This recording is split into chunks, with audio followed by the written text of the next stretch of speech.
Which words come to mind when you think about Brexit? Boredom, pride, fury, hope? For me the word is, and it's going to sound a little odd, sacred. Brexit for me is sacred. I say that because of my late wife. She died relatively young, certainly much too young for our 6 children, and a couple of years after the Brexit vote, which meant so much to her. Jo was a Brexiteer, not an obvious one. As a student, she'd been pretty left-wing, a member of the Revolutionary Communist Party no less. And although she moved towards the centre ground of politics over the years, she retained a respect for hardcore socialists like Tony Benn, the one-time Labour cabinet minister and Eurosceptic. And that meant when she and I lived in Brussels, where I worked for a few years, she looked at the massive collection of blue-flagged EU buildings in the city, not with awe or respect or affection, but with suspicion. Why? Because of Tony Benn. It can feel hard to believe now, but time was when lots of the British left wanted to leave the European Union. They saw it as a capitalist con. So when the Brexit vote happened, Jo saw no contradiction in Labour voters voting to leave. She never wasted an opportunity to speak out for Brexit and loved the idea that, however briefly, democracy mattered again, that millions of people were suddenly talking about politics at supermarket checkouts, in offices when people still went to them, or in the pub. I think, like a lot of people, she and I were a little bit radicalised by the Brexit campaign. Some friends were lost, but a sharper understanding of how Britain worked, for better or worse, was gained. In particular, we both objected strongly to the stereotyping of Brexit voters as wicked, low IQ xenophobes. If you voted leave, you will know exactly what I mean. The slurs, the smears, not just the project fear, but the attempt to paint often long-held and settled opinions as an ephemeral spasm of stupidity or racism. You will have been scolded, I certainly was, by Remainers who told you, still tell you, how millions of people voted leave based on a lie. It was, they insist, all about the Boris bus, the slogan which went, we send the EU £350 million a week, let's fund our NHS instead. The idea that 17.4 million Britons voted for Brexit because of a bit of Boris overpromising is intellectually insolvent. It's absurd and it's deeply insulting. People like my late wife weren't voting to leave because of some campaigning sophistry days before the poll. They were voting to leave because, given the choice, they would have done so for years. Because, for years, they'd seen the way the EU had enlarged, had ignored national votes against its federalising ambitions, had become deeply anti-democratic and, frankly, borderline corrupt. We didn't vote Brexit because we were taken in at the last minute by a blonde chancer making a vow he couldn't keep. We voted Brexit because we had believed for years, that the nation-state is the irreducible unit of governance. So why sacred for me? Because of 2018. In spite of the people voting in greater numbers than ever before for Brexit, MPs were dragging their feet in Parliament that year. Theresa May kept saying, Brexit means Brexit, but nobody really knew what she meant, least of all her. But that spring, a withdrawal deal of sorts with the EU was agreed. And that was when, as Jo and I walked back to the car after one particularly promising hospital CT scan, she turned to me in the car park and she said, I might just live to see Brexit. It meant that much to her. It meant an awful lot to her. Well, sadly, the scan turned out to be a red herring. Within a few weeks, she was gone. But in the years that have followed, I've always remembered her words and belief in Brexit. So sacred then. As we approach the 10th anniversary of Brexit next month, the Remainers are back on the march. For them, Brexit wasn't sacred. It was stupid, an act of national self-harm. They say the world's moved on since the vote a decade ago. Trump, Ukraine, Iran. A favourite Remainer barb is that the people who voted to leave were old, didn't deserve a stake in the future, and are now dying off. in sufficiently large numbers to give Remain a majority if the referendum were rerun. This is the sort of thing I'm talking about, in this case on Twitter. I posted this week that I thought it was a mistake for Labour to reopen the Pandora's box of Brexit. This was one of the replies I got, that if the Brexit vote was to happen now, the result would be different because Brexiteers, to put it delicately, have fallen off the electoral register. Well, all I can say is that my late wife didn't go to her early grave thinking Brexit was a glitch or a temporary fix. She believed what she and the rest of us were told, that the result of the biggest vote in British history would be honoured, not ditched within a decade. Instead, as we've now learned, Brexit has become a tactical instrument in the hands of Labour leadership rivals. Labour has shown this week what it really thinks about Brexit, and it's a very, very long way from what Tony Benn once believed.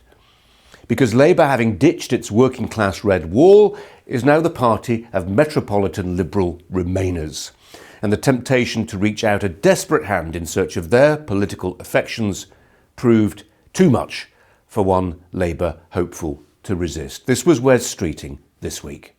Leaving the European Union was a catastrophic mistake. Well, at least he was being honest. No more euphemisms about closer alignment with European partners. This, plain speaking, is what many Labour Party members wanted to hear. They've been saying so privately for years, saying so when it was of no consequence. Take Andy Burnham. When it didn't matter so much, when he was happy to jog on as a provincial politician, he was honest about what he really thought about Brexit. This is what he said last year. I want to rejoin. I hope in my lifetime I see this country rejoin the European Union. I'm absolutely clear. Now Mr Burnham has changed his mind. He's planning an upgrade from Mayor of Manchester to Prime Minister of the whole country.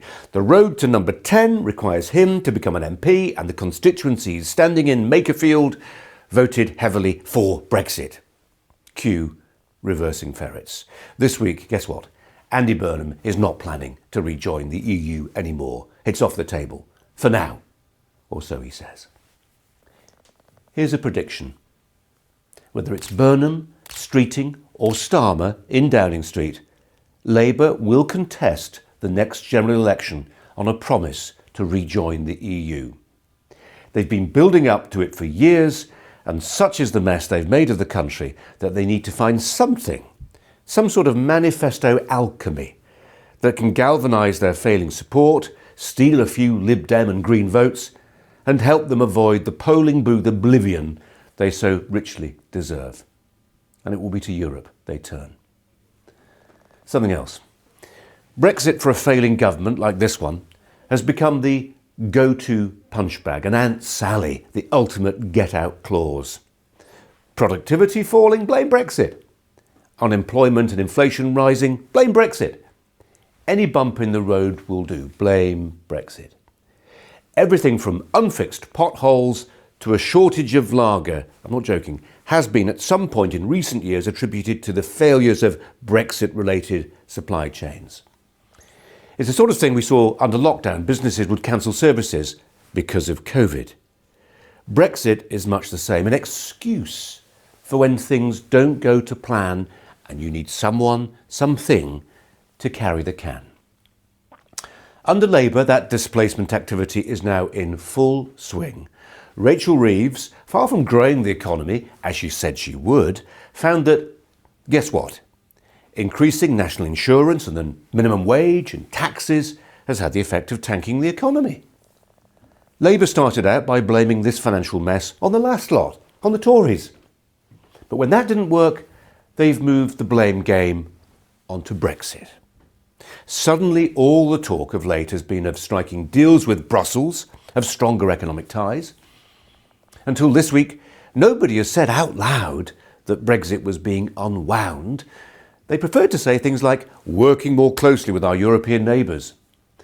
But the direction of travel has become crystal clear. And now, thanks to the likes of Streeting and Burnham, they've gone public. Labour is ready to relitigate Brexit.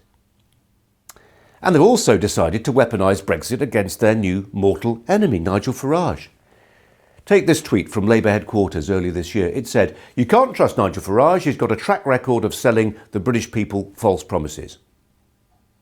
But the bus they used to make this point had nothing to do with Nigel Farage. I mentioned the bus earlier.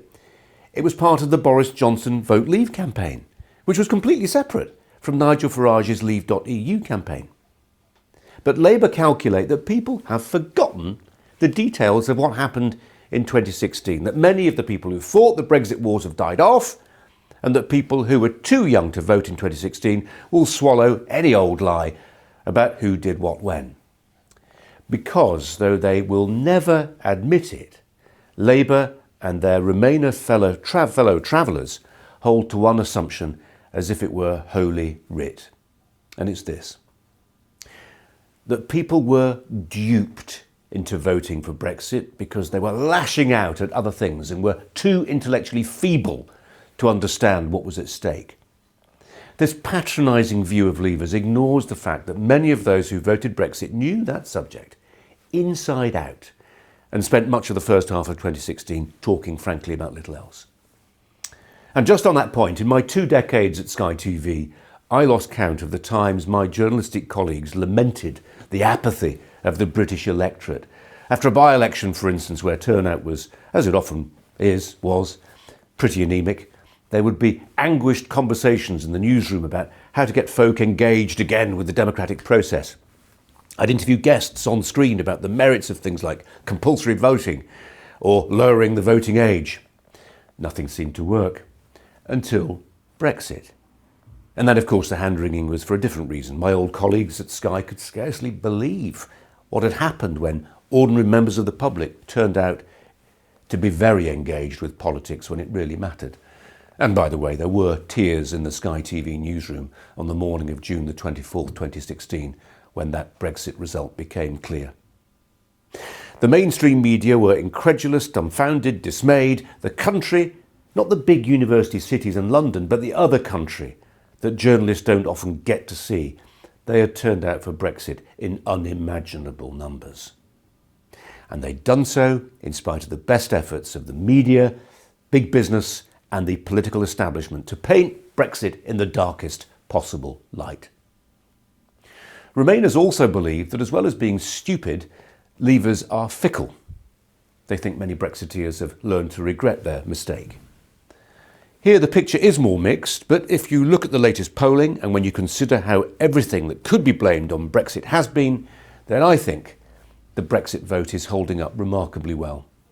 The latest YouGov poll showed that 55% of voters favoured rejoining. It's not that different from the 48% who voted to stay in the first place. To those people, that relatively small number of Leavers who have recanted and lost faith in Brexit, I want to say this. Please make a mental note. The next time someone says to you Brexit has been a waste of time and money and we should go back in, please consider these facts. First, rejoining the EU would be a nightmare. We would join as a new entrant, a new member, and that would mean adopting the euro as a currency. The Margaret Thatcher rebate would be gone, and our annual membership fee, what we would pay to Brussels for the privilege of joining a rapidly declining economic bloc, would be colossal. Back in 2020, it was £12.6 billion. Today, it would be far higher. Remember, the EU is still expanding, still taking in poorer countries. Ukraine, brave Ukraine, poor Ukraine, is one such nation to have started negotiating membership. So no more Thatcher rebate, nor any of the opt-outs we once enjoyed, like the one negotiated by John Major, which kept us out of the Schengen Agreement. Were we to go back in, we would have to accept the free movement of EU nationals, theoretically giving 500 million people the right to live and claim benefits here. Many of them Europeans in name only. Last month in Spain, for instance, Spain granted an amnesty to at least 500,000, mainly African undocumented migrants. Were we still part of the EU, they could all come to the UK. I remember reporting from Leicester more than a decade ago from a part of the city which had recently become home to many thousands of Somalians. I assumed they'd come from Somalia, until it was explained that actually, while originally from Somalia, many had entered the EU after living in the Netherlands. They were later drawn to the Somalian diaspora in the UK, not least because of the British benefit system. It's more generous than the Dutch one. Perhaps most importantly of all, and this is often overlooked, by leaving when we did, we've avoided all the things Brussels has subsequently forced onto member states since we left. Do you think all that stuff that got the goat of Eurosceptics, the ever closer union, the European superstate, do you think any of that has stopped or gone backwards while we've been gone? Quite the contrary. In our absence, in the absence of a country that acted as a brake on the worst instincts of a fanatical European Commission, it's got worse. But we've avoided all that because we got out. Romaniacs think none of this matters, that the EU would be so desperate for us to rejoin that they'd give us a special deal, the old rebates restored, an opt-out from free movement reinserted. Wishful thinking. Brexit was an existential threat to the whole EU project. It spawned talk of other nations leaving. Frexit, you'll remember, was the name given to the far-flung idea of even France pulling the plug. Back when Britain was in the EU, we were forever grumbling about it. We would be again a destabilising force, and they know it. Especially if we had to have another referendum to go back in. And by the way, people like Burnham, who argued for a second referendum on Brexit, could hardly deny one if the boot was on the other foot, and he planned to take us back in. Given all that, I think Brussels would rather give us a swerve. Other than no longer being on the EU express to oblivion, what else have we achieved by unhitching from the Brussels locomotive? Trade deals. I know it seems pretty dull, but it's really important. Trade deals, like the partnership we signed this week, after 5 years of talks with the Gulf states. This stuff really matters. It's a trade deal worth £3.7 billion, loads of jobs, business between Britain and countries like Saudi Arabia, Qatar, UAE, Dubai, all that stuff, expected to rise by a fifth as a result of this trade deal, a fifth. Keir Starmer was so pleased to have some good news to report that he even penned a piece in the Times this week in praise of this massive deal. But he couldn't bring himself to mention Brexit, the thing that had made it possible for the UK to negotiate such a lucrative agreement in the first place. Well, then there have been the freedoms that have allowed us to follow our own path on things like COVID vaccines or life science, gene editing or AI. The critics will say, what about the lost trade with Europe that we forfeit? What about the Boris wave? Which meant that having gained control over who came here, we then let everybody in. Well, it would be folly to ignore the mistakes of the Brexit decade, but silly too to say they were just the fault of Brexit. I will be forever indebted to Boris Johnson for delivering Brexit. My late wife would have been too. But quite why Boris decided to open the immigration floodgates in the way he did remains, to borrow the words of Winston Churchill, whose biography Johnson wrote, a mystery inside a riddle wrapped inside an enigma. But before we throw Boris under his own bus, let's remember this. The civil service blob, aided and abetted by the mainstream media, did everything they could to stymie a successful Brexit. And having already said that too often people use COVID as an excuse, let me now use COVID as an excuse. We officially left the European Union on January the 31st, 2020, less than 2 months later. 2 months! On March the 23rd, we had our first lockdown. The Brexit butterfly never got the chance to exit the chrysalis. Let me finish where I began, with this idea, this awful idea that some Remainers harbour that Brexit was the fantasy of dying men, or in the case of my late wife, women, who foisted a seismic change on an electorate who were hoodwinked or simply not clever enough to know any better. Well, we weren't fooled, and whether alive or no longer with us, we knew what we were doing. We got our chance to vote and we took it. It wasn't about money or the Boris bus or the NHS. It was about freedom. And yes, having been in the EU and its predecessor for 47 years, those freedoms will take time to crystallise. In my opinion, it will be worth the wait. Nobody put this better than one of my favourite old men, Michael Caine, now 93, who swam against the tide of thespian opinion when he said the words you're about to hear. Bye for now. I voted for Brexit. I look at it in the final thing, and I tell you what it is with me, is I'd rather be a poor master than a rich servant. You know, politics is always chaotic, because in politics you're always going into areas where you've never been before. So you're going to get lost, and then you're going to find your way, and then it'll be all right.